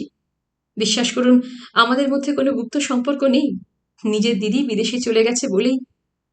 ভাস্বতীর স্বরে শ্লেষ ঝরছে। রাহুল মাথা ঝাঁকালো। দূর, ওসব কথা বলবো কেন? তাহলে? বলবো, আমি আর কখনো ভাস্বতীর সঙ্গে দেখাই করব না। বলবো, আপনারা সুখে ঘরকন্যা করুন, আমায় টাটা করে দিন। মিথ্যে বলবে? মিথ্যে কেন, সত্যিই বলবো। রাহুলের স্বর হঠাৎ ভারী হয়ে গেল। এই বিশ্রী ঘটনাটার এবার ইতি হওয়া দরকার। আমার জন্য তোমাদের সংসার নষ্ট হয়ে যাক, বুবলু মুনিয়ার ফিউচার এফেক্ট করুক, এটা কোনো কাজের কথা নয় ভাস্বতীদি। I should exit, and exit gracefully. Bhaswati রাহুলের চোখের দিকে সরাসরি তাকালো। পড়তে চাইল মায়াবী ছেলেটাকে। মুখে হাসি টেনে বলল, তুমি সরে গেলেই সব সমস্যার সমাধান হয়ে যাবে, এমন বিশ্বাস কি করে এলো? রাহুল উত্তর দিল না। রংজ্বালা টিনের অ্যাস্ট্রেতে সিগারেট গুঁজে ভাবছে কি যেন। ভাস্বতী শান্ত স্বরে বলল, শোনো রাহুল, তোমার এখনো জীবনের অনেক দিকই দেখা হয়নি। সন্দেহ ব্যাপারটা এমনই, সেটা কোনো ব্যক্তি বিশেষের উপর নির্ভর করে না। মানুষের মনে সন্দেহের বীজ আগেই দানা বাঁধে, পরে মানুষ তার আধার খোঁজে। না হলে ওথেলো কি তুচ্ছ ক্যাসিওকে নিয়ে ডেসডিমোনাকে সন্দেহ করতে পারত? হয়তো এটাই তাদের ভালোবাসার ধরন। তোমার রণদাও সেরকমই। এক রাহুল চলে গেলে কি তার মনের কাঁটাটা চিরতরে নির্মূল হবে? কেন হবে না? রাহুল তর্ক জুড়তে চাইল। তোমার ওসব ছেলে মানুষই প্ল্যান ছাড়ো। ভাসতেই রাহুলকে থামিয়ে দিল। যেমন আসছো আসবে, মিশছো মিশবে, নইলে আমি নিজের কাছে ছোট হয়ে থাকবো। যাকগে যাক, অনেক বাজে বকলে, এবার একটা দরকারি কথা শোনো। আমার একটু উপকার করতে পারবে? কি? রাহুল সামান্য অন্যমনস্ক। আমার একটা বাড়ি খুঁজে দিতে পারবে? বলবে না করো ভাস্বতী বলে ফেলল। হঠাৎ? তোমাকে তো আগেই বলেছি, দুনিয়ায় কিছুই হঠাৎ ঘটে না। রাহুল চুপ করে রইল। ভাস্বতী আবার বলল, পারবে কিনা বলো? ছোট্ট টুরুম, দেড়খানা ঘর হলেও চলবে। মোটামুটি জলটল থাকবে, পাড়াটা ভদ্রসভ্য হবে, আর একটু সেপারেট। তোমার রণদার পাড়াতেও নয়, পাইক পাড়াতেও নয়। বুঝতেই পারছো কেন বলছি? রাহুল ঘাড় নাড়ল, তবে উৎসাহ দেখালো না। চাপা গলায় বলল, একা মেয়েকে সহজে কেউ ঘর ভাড়া দেয় না ভাস্বতীদি। ভাস্বতী মনে মনে বলল, জানি। মুখে বলল, হ্যাঁ কেন, ছেলে মেয়ে সঙ্গে থাকবে। ওই হলো, সঙ্গে পুরুষ কেউ না থাকলে মেয়েদের একাই বলে। এসব কথায় ভাস্বতী এখন অভ্যস্ত, গায়ে মাখল না। বলে, হুম, সেজন্যই তো তোমাকে বলা। তোমাদের ওদিকে দেখো না, দালাল ফালালকে বলো, হরিদেবপুরের দিকে ভাড়াটাও নিশ্চয়ই একটু কম হবে। জানোই তো আমার কি রোজগার। দেখব। রাহুল আর একটা সিগারেট ধরালো। আমার অন্য কথাও ছিল ভাস্বতীদি। বলো বলো, চটপট বলো। ভাস্বতী ঘড়ি দেখছে। আমি তোমার কাছে একটা অনুমতি চাই। রাহুল অন্যদিকে মুখ ঘুরিয়ে নিল। আমার বিয়ে ঠিক হয়েছে ভাস্বতীদি, অঘ্রাণের 27। বাহ, এ তো খুব আনন্দের খবর। এতে আমার অনুমতির কি আছে? রাহুল ঝট করে মুখ ফেরালো। বিশ্বাস করো, বাবা মা খুব জোর করলো, বারণ শুনল না। বারণ করেছিলে কেন? ভাস্বতী অবাক মুখে তাকালো। মেয়ে তোমার পছন্দ নয়? তা ঠিক নয়, মেয়ে ভালোই, ব্যাংকে চাকরি করে, বেশ স্মার্ট, জলি, কালচারাল দিকেও ইন্টারেস্ট আছে। ইনফ্যাক্ট আমার নাটকও দেখেছে। রাহুল কয়েক সেকেন্ড থেমে রইল, যেন ক্যান্টিনের কলরোল শুনছে। তারপর হঠাৎই ভাস্বতীর হাত চেপে ধরেছে, করুণ মুখে বলল, তুমি রাগ করো না ভাস্বতীদি, খোলা মনে অনুমতি দাও। আমার কথা মিলিয়ে নিও, সব মিটে যাবে। ভয়ঙ্কর এক ক্রোধের অনল জ্বলে উঠল ভাস্বতীর শরীরে। রাহুল ভাবে কি? ভাস্বতী কি শ্রী মাকড়সা? তার জালে আটকে আছে রাহুল? পর মুহূর্তে অদ্ভুত এক শৈত্য অনুভব করল ভাস্বতী। রাহুল তার বন্ধু কেন হবে? সেও তো পুরুষই। রণজয়ের ছেটানো ক্লেদ এতদিন পরে যেন গায়ে লাগছিল ভাস্বতীর। ঘেন্না আসছে, ভীষণ ঘেন্না আসছে। রাহুল যেন রণজয়ের থেকেও বেশি অপমান করল তাকে। এটাও বুঝি পাওনা ছিল। ভালোই হলো, এবার অনেক নির্মোহ হতে পারবে ভাস্বতী। হাসল ভাস্বতী। নেমন্তন্ন করো কিন্তু, বুবলু মুনিয়াকেও বাদ দিও না। অফিসে ফিরে টাইপরাইটারের সামনে বসে ভাস্বতী আপন মনে হাসছিল। কেন হাসছে নিজেও জানে না। যেন পাহাড় ফেটে গোপন প্রস্রবণের মুখ খুলে গেছে, অন্তহীন বুদবুদের মতো উঠে আসছে হাসিটা। 7টা দিনও গেল না, রণজয় এসে হাজির ভাস্বতীদের পাইক পাড়ার বাড়িতে। রবিবারের সকাল। এক রাশ কাপড় কেচে ছাদে মেলছিল ভাস্বতী। পিকলু ছাদে ঘুড়ি ওড়াচ্ছে, বুবলুর হাতে লাটাই। মুনিয়া উৎসাহী দর্শক। ভাস্কর বাড়ি নেই, ব্যাংকের কোন বন্ধুর কাছে গেছে। হিমানি জবে বসেছেন, রিনা রান্নাঘরে। রিনাই নিচ থেকে ডাকলো, বুলু, বুলু, রণজয়দা এসেছে। ভাস্বতীর ঠোঁটের কোণে এক চিলতে হাসি ফুটে উঠল, ঘন কুয়াশায় আকাশ পারে টুকরো রোদের মতো। যেন জানতোই রণজয় আসবে। বাবার নাম শুনেই বুবলু মুনিয়া লাফাতে লাফাতে নিচে নেমে গেছে। ঘুড়ি নামাচ্ছে পিকলু। ভাস্বতী বেশ খানিকটা সময় একা একা দাঁড়িয়ে রইল ছাদে। অদূরে অতিকায় জলাধার স্পষ্ট এখন দৃশ্যমান, তার নিচের আবছা আধারটাও যেন অজস্র মানুষের তৃষ্ণা মেটাতেই ওই আধার তলে ক্লান্তি নেমেছে, ভাস্বতীর মনে হলো। দোতলায় নেমে ভাস্বতী দেখলেও হিমানির ঘরে ছোটখাটো একটা উৎসব শুরু হয়ে গেছে। দিন 15 বাবাকে দেখেনি বুবলু মুনিয়া। তারা একেবারে আহ্লাদে ডগমগ, কলকল করছে। রিনা লুচি ভাজতে বসে গেছে রান্নাঘরে।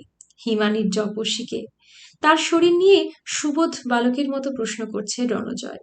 তিনিও প্রফুল্ল মুখে জবাব দিয়ে চলেছেন।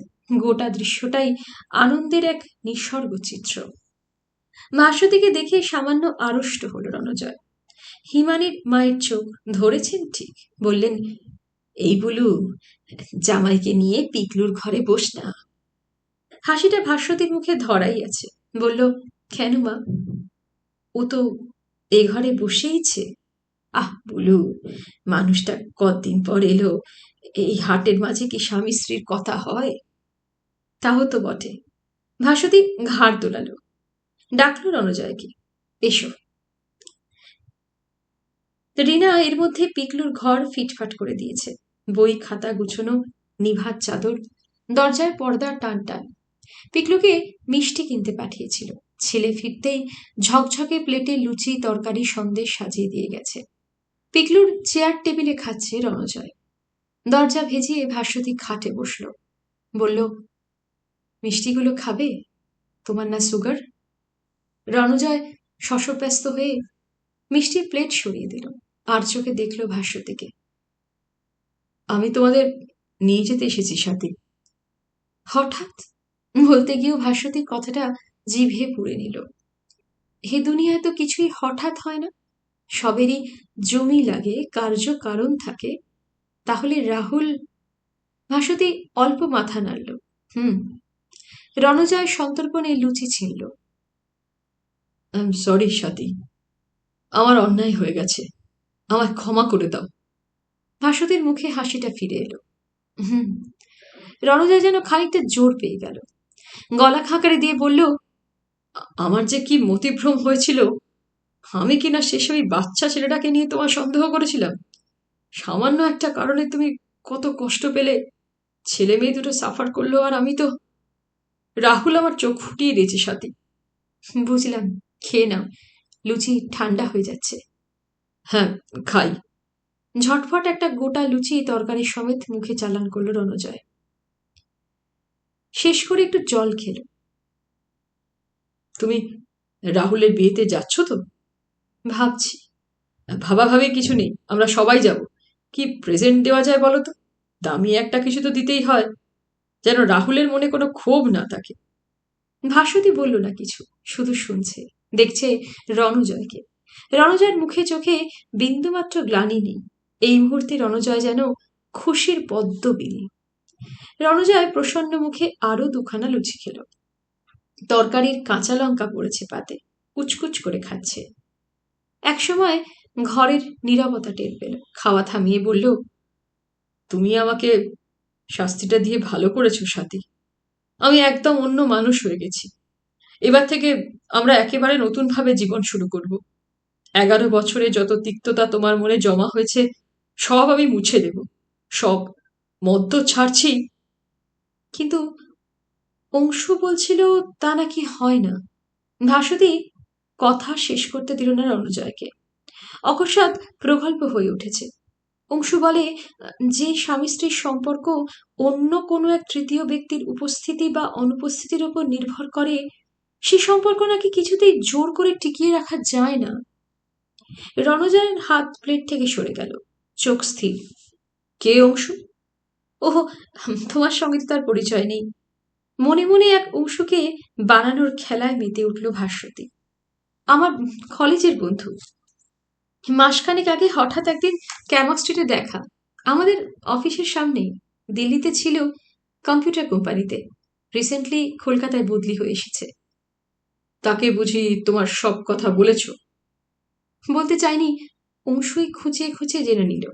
খুব বন্ধু ছিল তো এক সময়, কলেজে একসঙ্গে কত গানের প্রোগ্রাম করেছি। ম্যারিড? জিজ্ঞেস করিনি। অবশ্য ম্যারিড কি ব্যাচেলার তাতে আমার কি এসে যায়? ফ্রেন্ড ইজ ফ্রেন্ড, নয় কি? আগে তো কখনো এর কথা শুনিনি। রণজয়ের দৃষ্টি তীক্ষ্ণ। তাতে কি আছে, এবার আলাপ করিয়ে দেব, দেখবে কি সুন্দর করে কথা বলে। রণজয় উঠে দাঁড়িয়েছে, মুখ লাল। লাল না কালো? চাপা স্বরে বলল, ভেবেছিলাম তুমি এবার বদলেছ। ভাস্বতীর স্বর আরো চাপা, আরো তীব্র। তুমি বদলেছ নিজেকে? রণজয় চলে গেল। ভাস্বতী আবার ছাদে উঠল, তড়িত পায়ে। কার্নিশে দাঁড়িয়ে বিলীয়মান রণজয়কে দেখছে। মাঠের গায়ে চওড়া রাস্তা, ছাতা হাতে হেমন্তের রোদে কুঁজো হয়ে হাঁটছে লোকটা। বড্ড রোগা হয়ে গেছে, হাঁটাটাও বড় স্লথ, যেন পা টেনে টেনে চলছে। আকাশের দিকে চোখ তুলে একবার তাকালো, আবার হাঁটছে। মাত্র 40-এই রণজয় বুড়িয়ে গেল। কেন যে নিজেরই তৈরি করা জালে নিজেই আটকে যায় মানুষ। চোখ বুজে লম্বা একটা নিঃশ্বাস নিল ভাস্বতী। সামনে এখন কত কাজ। মাথা গোজার একটা পাকাপোক্ত ঠাঁই খোঁজা দরকার আগে। অফিসে রমেশবাবুরা বলাবলি করছিল, নিজে থেকে দরখাস্ত দিলে এখনই ভুবনেশ্বরে পাঠিয়ে দেবে। ভাস্বতী বদলিটা চেয়ে নেবে, নাকি এখানে থেকেই? আরো কত কাজ। ডিভোর্সের মামলা করার জন্য ভালো একটা উকিল খুঁজতে হবে। ছেলে মেয়ের দখল নিয়ে লড়াই করতে হবে। বুবলু মুনিয়াকে মানুষের মতো মানুষ করতে হবে। একা একা এখন অনেকটা পথ যেতে হবে ভাস্বতীকে। শেষ হলো সুচিত্রা ভট্টাচার্যের লেখা উপন্যাস ধূসর বিষাদ। কেমন লাগলো জানাতে ভুলবেন না। আমি এর আগেও সুচিত্রা ভট্টাচার্যের লেখা গল্প উপন্যাস পাঠ করেছি। আমার প্লেলিস্ট থেকে আপনারা শুনতে পারেন সেগুলো। যদি আপনাদের আমার গল্প পাঠ ভালো লেগে থাকে, তাহলে অবশ্যই চ্যানেলটিকে সাবস্ক্রাইব করে আমার পাশে থাকবেন। ধন্যবাদ।